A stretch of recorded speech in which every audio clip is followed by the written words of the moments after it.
This whole journey started when I went looking for a new project. I was looking for something I could really dig my teeth into, push the boundaries, and then Victor called. He started throwing down some concepts, and I got a bunch of ideas. This could be the most ambitious project yet. It's true, Victor is always pushing the boundaries, so let the adventure begin. Here he is, Mr. Sports Car. Man, this thing drives so good. I mean, really good. I was impressed. Victor pulls in, and he's looking really comfortable behind the wheel of that new car. Now I get it. Enjoy it while it lasts, man. Now I'm like a little skeptic. I'm going, oh, shoot. Do I really want to tear apart this like awesome looking sports car that drives and handles convertible top? It's like, come on, Victor, what are you thinking about? I see the look in his eyes, and I just want to confirm. It's like, hey, man, you still want this to happen? Once we go forward, there's no turning back. My whole life, I always wanted to get a Porsche. It's your last chance, otherwise we're going to get into it. I don't really want to cut this thing up, but hey, I got Ian in my corner, and he's always pulled off my crazy ideas. We got a good foundation, so let's move forward and do what we got to do. The Porsche and the donor car. The only thing I really want on this thing is this top. You know what, we may use some of the silhouette, but this top, the way it opens, gotta go on the Porsche. Because Victor's been so vague in his description, I'm just trying to figure out something to get Victor's idea in motion. He's got these two cars. He doesn't want either of them, so I'm assuming it leaves a lot open to my interpretation, so I'm gonna go forward in the best manner I see fit.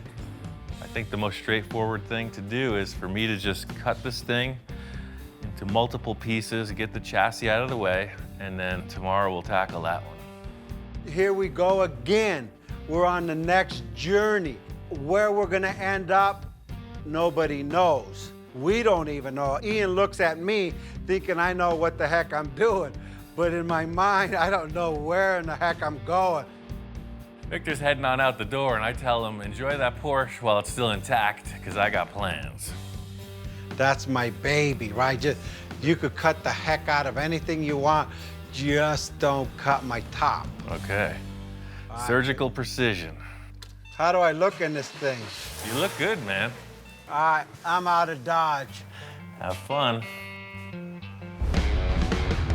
I guess the first thing is to lift this roof up and get rid of it in one piece. One thing I can say is I'm a master of disassembly. We're gonna work right through this car, pretty simple. I said, it's not locked.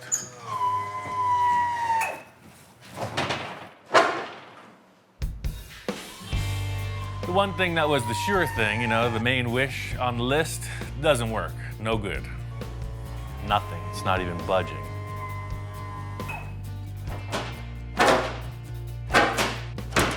What it is, the hydraulic pistons, they're hydraulic. So as you try to lift it, there's no way to lift it. They're sealed shut. That's a super sketchy aspect of the design. You could see what happened. This car failed and somebody got locked inside. And that's why that window's kicked out. Guaranteed. The way this roof opens is it's a hydraulic unit, so you cannot just lift it up. There's oil inside it, and it's non-compressible. So if the motor doesn't lift it, you don't lift it. So what they did was they filled it with oil. It worked for 10 minutes. They sold it to Victor. Perfect case scenario, starting off on a fresh new foot here, and of course nothing works. Therein lies the design flaw in the Sterling kit car. We just figured it out.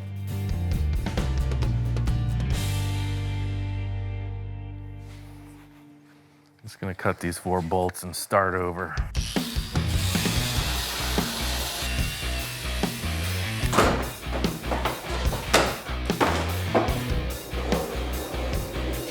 The thing I was hoping to do is just retain these hydraulic hinges.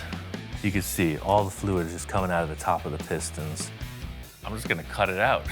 A sane, normal mechanic would probably take off the tire and look under the car, but I ain't got time for that. We're gonna cut our way through.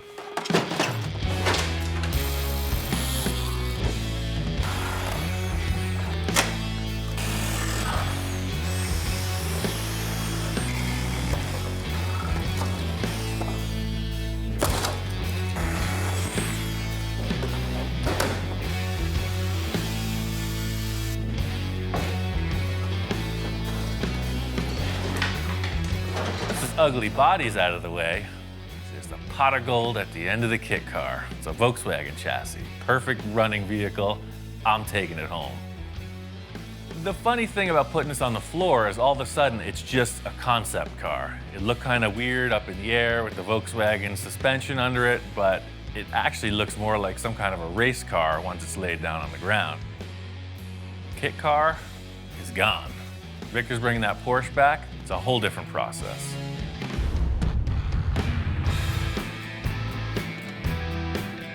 Back early. Wow, dude, you cut that thing apart. I don't know, something doesn't feel right here. Can I put this top back on there again? Just to see if we haven't lost anything? Victor's kind of got a one-track mind. I don't know if anyone's ever loved a Sterling roof as much as him. So, like, you know, you can do anything now. Now it feels right because you could kind of see my flavors back. Right. The number one thing I found out is that hydraulic unit is bunk. What happened was they filled it with oil. You were able to lift it 5 times and then it failed. So that either needs to be rebuilt or replaced entirely. I'm not concerned about the hydraulic. I was concerned that he's gonna cut my roof. You never know with Ian. So this thing's apart. I'm ready to get into the old Porsche, man. I got a couple ideas on that. I'll just take it all apart. By the time you come back tomorrow, this thing will be bare bones, ready for construction. But remember, one wrong cut of a wire, it won't turn on, it won't go. This thing has sensors everywhere. I know, that's what I was reading about online. I did my research. I know how to take it apart without messing up with the computer. I'm on board. Let's do what you gotta do. Might be a little painful to see it break apart. Like, really painful. You know how many people are gonna be pissed off at you, not me, people. He did it, I just watched. This is the part where some people flinch, but just like the surgeon in the operating room, you know, sometimes you just don't want to see it, but you want to get fixed. All right, man. I'll start taking it apart. Talk to you later. I'll just... Don't be nervous. I got this. You know, I have complete faith in Ian, I guess. Well, first things first is to disconnect the battery and unbolt everything I can. This is the white glove tech disassembly. What Victor doesn't know is this is a lot like a Volkswagen. It's just a little more high tech. The whole idea is to retain the complete drivetrain down to every last wire that the computer has a sensor for. All of this stuff is critical if this is going to pass emissions and if it's going to run properly. If you ever tried to take a door off, say, a 55 Oldsmobile, this is a totally different game. I'm not planning on using any of these body panels, but I'm also not going to beat them up. They're really nice. If we do have to retain something, we could just grab them and reuse it. Look how much stuff is hanging out beneath the fenders.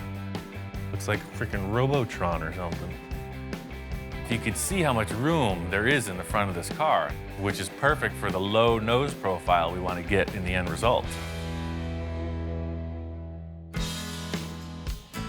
The OG is in the house. It's not my house, but we're still doing our same old thing. He's inspecting, he's checking stuff out, and I'm busy working as usual. What do you think? Like next level. I mean, we haven't done anything like this before. I don't think this dog is much into imports. You know, he likes the old school hot rods, customs. This is kind of a first. It's new territory. I'm guessing he's gonna warm up to it. I knew that everything from the doors forward was gonna unbolt. It came apart no problem. The back is a different story. I don't know what we're getting into. No turning back now. Waiting my whole life to do this.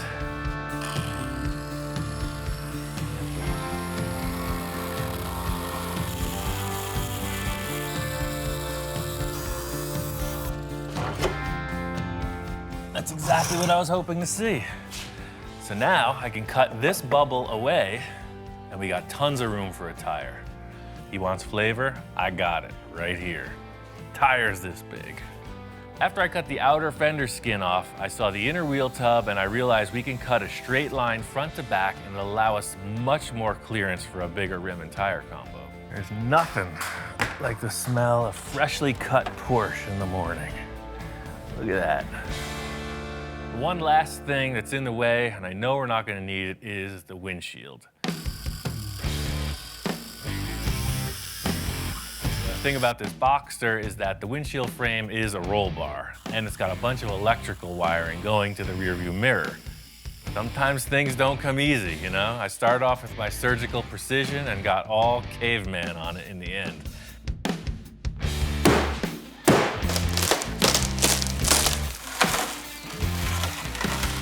I love the choice Victor made with this Boxster. As a concept car, it's ideal. The fact that it's a convertible, all the structure's still there. That's a huge plus for a kit car scenario. If you cut the roof off a regular hardtop car, it gets flexible. It's a perfect base. It's a nice car. Glad to have destroyed it.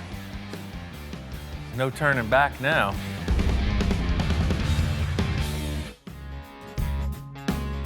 This thing's looking like a blank slate. I'm really happy with the way it broke down. What the heck did you do to my Porsche?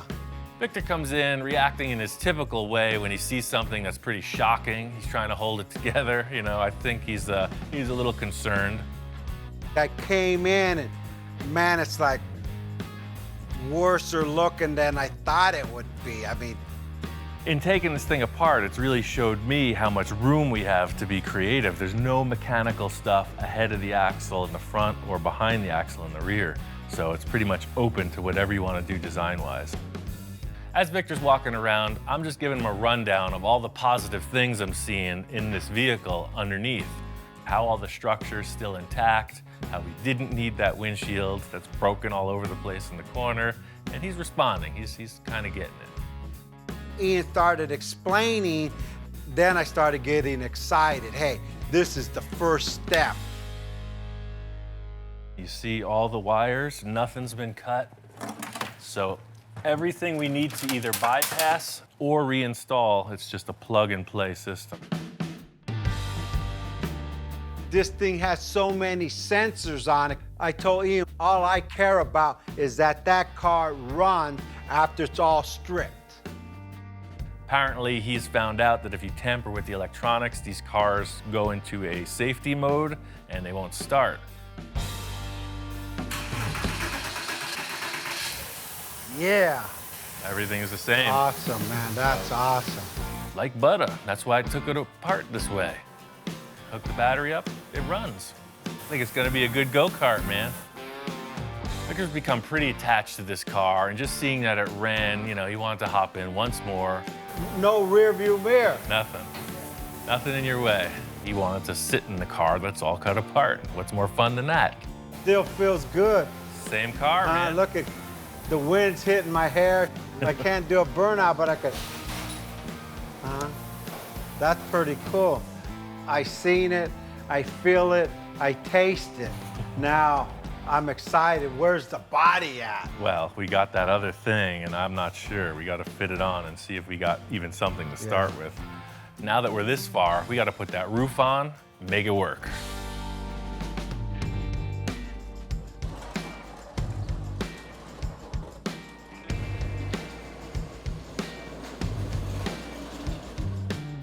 I mean, just to realize some form of an idea to hack two cars apart is a pretty big investment on your part. I hope something here is gonna work.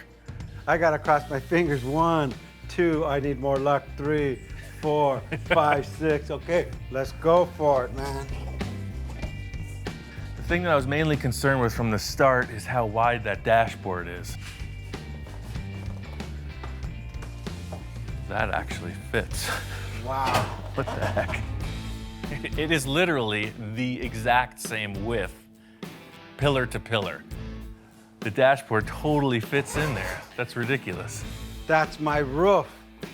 My cockamamie idea literally worked. I'm that guy that just thinks these crazy things up and hope they work. I mean, I'm even crossing my fingers now, and that thing worked.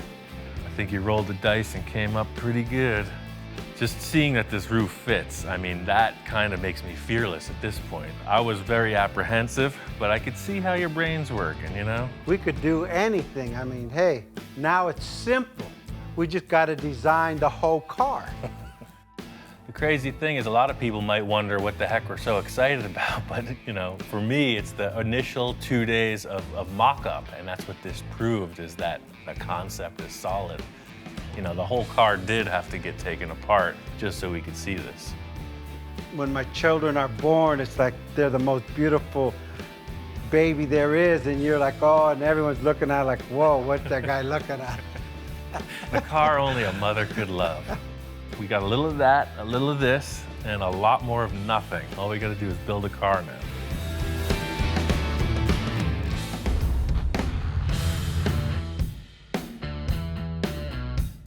Out here in Pasadena, the Art Center College of Design, their annual car show. This year's theme is called Hand Built, so it's featuring a lot of hand-built one-off and prototype cars.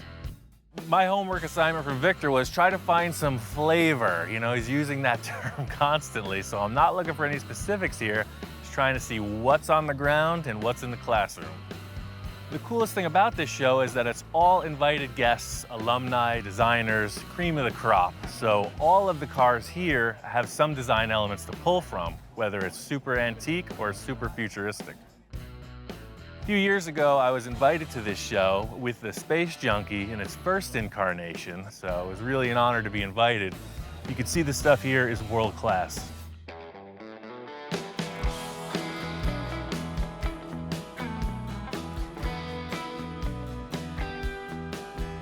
They got a lot of really expensive exotic cars here. I was looking at this McLaren mostly because it has a side vent profile that mimics what Victor and I were discussing. There's also a lot of stuff that I can't even pronounce. Carbon fiber, one-off prototype supercar stuff. This McLaren has a door that opens by a wave of your hand. I don't know how it works. A heat sensor? It's like the magic touch, look at that. Yes. Super cool. Some of the things I was really paying attention to were the side vents, the exhaust placement, all the different features on these supercars. This would be a pretty interesting design for Victor's windshield, where the center comes through like that. I love these little fins coming off too. You don't see that. Same thing, all these cars, they have that divot in here and then flat. Some of them you see the engine, some of them you don't. All of these artistic things you're seeing are also for function.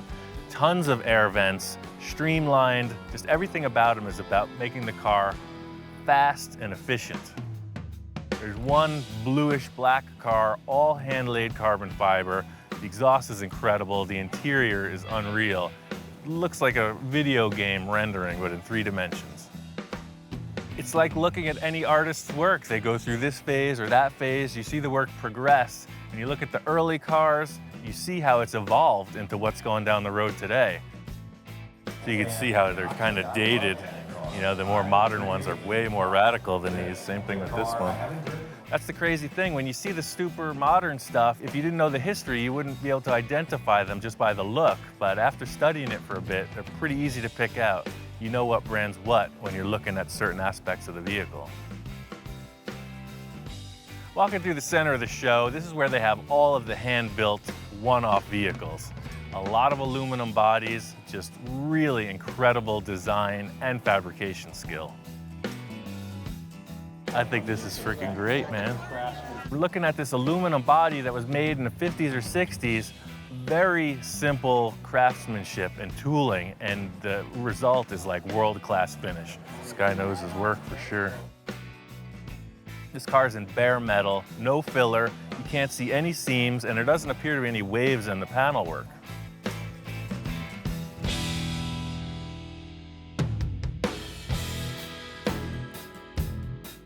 It's really about trying to find something unique. I'm looking for the oddball. There's this 1936 Scarab. It's like a minivan from the past. Incredible.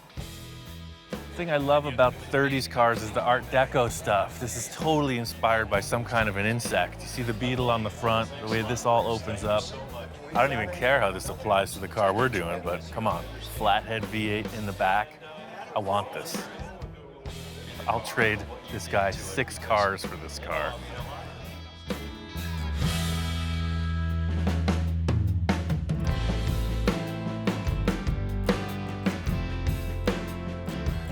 Walking through the classrooms here, you can see they are heavy on theory. Sketching, illustration, the whole deal. It's all about ideas.